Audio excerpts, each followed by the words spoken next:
നോമ്പ് തുറക്കുന്ന സമയത്ത് കഴിക്കാനായിട്ട് എണ്ണയിലൊന്നും വറുക്കാതെ നല്ല എളുപ്പത്തിൽ ഉണ്ടാക്കാൻ പറ്റുന്ന നല്ല ടേസ്റ്റി ആയിട്ടുള്ള ഒരു സ്നാക്കിന്റെ റെസിപ്പി നോക്കിയാലോ? Welcome back dears. ഞാനിവിടെ 2 ഏത്തപ്പഴം എടുത്തിട്ടുണ്ട്. അത്യാവശ്യം നന്നായിട്ട് പഴുത്ത ഏത്തപ്പഴം നോക്കി എടുക്കാനായിട്ട് പ്രത്യേകം ശ്രദ്ധിക്കണം. നല്ല വലിപ്പത്തിലുള്ള ഏത്തപ്പഴം ഞാനിപ്പോൾ എടുത്തിരിക്കുന്നത്. അത് നമുക്ക് ഒന്ന് പുഴുങ്ങിയെടുക്കണം. ഞാനിപ്പോൾ ഒരു സ്റ്റീമറിലേക്ക് പഴം നന്നായിട്ട് കഴുകി വൃത്തിയാക്കി വെച്ച് കൊടുത്തിട്ടുണ്ട്. ഈ പഴം നന്നായിട്ട് വെന്ത് വന്നു കഴിഞ്ഞാൽ നമുക്ക് സൈഡിലേക്ക് ഒന്ന് മാറ്റി വെക്കാം. എന്നിട്ട് ചൂടാറുന്ന വരെ നമുക്കൊന്ന് വെയിറ്റ് ചെയ്യാം. ആ സമയം കൊണ്ട് നമുക്ക് കുറച്ച് ചോക്ലേറ്റ് ഒന്ന് ചോപ്പ് ചെയ്തിട്ടൊന്ന് എടുക്കാം. ഞാനിപ്പോൾ ഇവിടെ മിൽക്ക് ചോക്ലേറ്റ് ആണ് എടുത്തിരിക്കുന്നത്. അത് നമുക്ക് ചോപ്പ് ചെയ്തിട്ട് സൈഡിലേക്ക് ഒന്ന് മാറ്റി വെക്കാം. ഇനി ഒരു പാനിലേക്ക് 1 ടീസ്പൂൺ നെയ്യ് ചേർത്ത് ഒന്ന് ചൂടായിട്ട് വരുമ്പോൾ അതിലേക്ക് നമുക്ക് 1.5 ടീസ്പൂൺ കാഷ്യൂ നട്ട്സ്, അതേപോലെ തന്നെ 1.5 ടീസ്പൂൺ കിസ്മിസ് ഇത്രയും നമുക്ക് ചേർത്ത് കൊടുക്കാം. എന്നിട്ട് നമുക്ക് ചെറുതീയിൽ വെച്ചിട്ട് ഒന്ന് വറുത്തെടുക്കാം.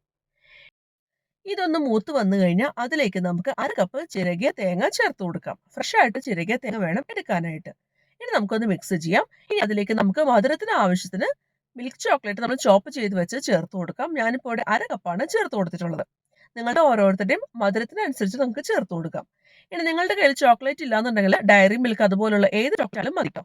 ഇനി ഒന്ന് മിക്സ് ചെയ്യാം. ഈ ചോക്ലേറ്റ് നുരുകി വന്നു കഴിഞ്ഞാൽ നമുക്ക് ഫ്ലെയിം ഓഫ് ചെയ്തിട്ട് ചൂടാറായിട്ട് സൈഡിലേക്ക് മാറ്റിക്കാം. നമ്മൾ പുഴുങ്ങി വെച്ച പഴത്തിന്റെ നടുവിലുള്ള കുരുവും അതുപോലെ നാരും ഒക്കെ ഒന്ന് കളഞ്ഞ് നമുക്ക് നന്നായിട്ടൊന്ന് ഉടച്ചെടുത്തൊന്ന് കൊണ്ടുവരാം.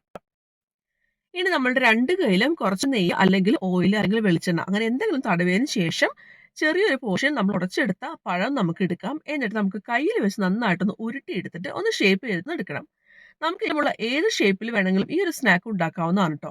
ഞാനിപ്പോൾ കയ്യിൽ വെച്ച് ചെറുതായിട്ട് പ്രസ് ചെയ്ത് കൊടുക്കുന്നുണ്ട്. എന്നിട്ട് നടുക്ക് ഇതുപോലെ ചെറുതായിട്ടൊന്ന് പ്രസ് ചെയ്തതിന് ശേഷം അതിന് നടുക്ക് നമ്മൾ തയ്യാറാക്കി വെച്ചിട്ടുള്ള ചോക്ലേറ്റ് അതുപോലെ തേങ്ങയൊക്കെ ചേർത്തിട്ടുള്ള ആ ഒരു മിക്സ് നമുക്ക് വെച്ച് കൊടുക്കാം. ഇനി നമുക്ക് ഇതൊന്ന് ക്ലോസ് ചെയ്തെടുക്കുകയാണ് വേണ്ടത്. ഇത് പൊട്ടിപ്പോകാതെ നമുക്ക് സൂക്ഷിച്ച് ഇതൊന്ന് സീൽ ചെയ്തിട്ടൊന്ന് എടുക്കാം. ഇനി ഒന്ന് പൊട്ടിപ്പോയെന്ന് വിചാരിച്ച് നിങ്ങൾ പേടിക്കൊന്നും വേണ്ട. കാരണം ഇതങ്ങനെ ലീക്ക് ആവുന്ന ഒരു സംഭവമല്ല.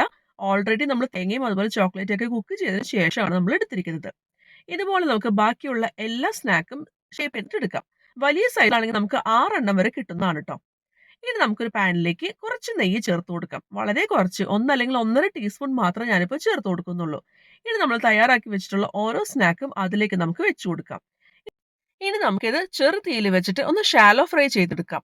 ഒരു സൈഡ് ഒന്ന് ചെറുതായിട്ട് മൊരിഞ്ഞ് വന്നു കഴിഞ്ഞാൽ നമുക്ക് തിരിച്ചിട്ട് കൊടുക്കാം. എന്നിട്ട് എല്ലാ വശവും ഒരേപോലെ നമുക്കൊന്ന് മൊരിച്ചെടുക്കാം.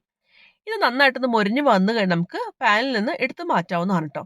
ഇതുപോലെ നമുക്ക് ബാക്കിയുള്ള തയ്യാറാക്കി വെച്ചിട്ടുള്ള എല്ലാ സ്നാക്കും ഇതുപോലെ ഷാലോ ഫ്രൈ ചെയ്തെടുക്കാം.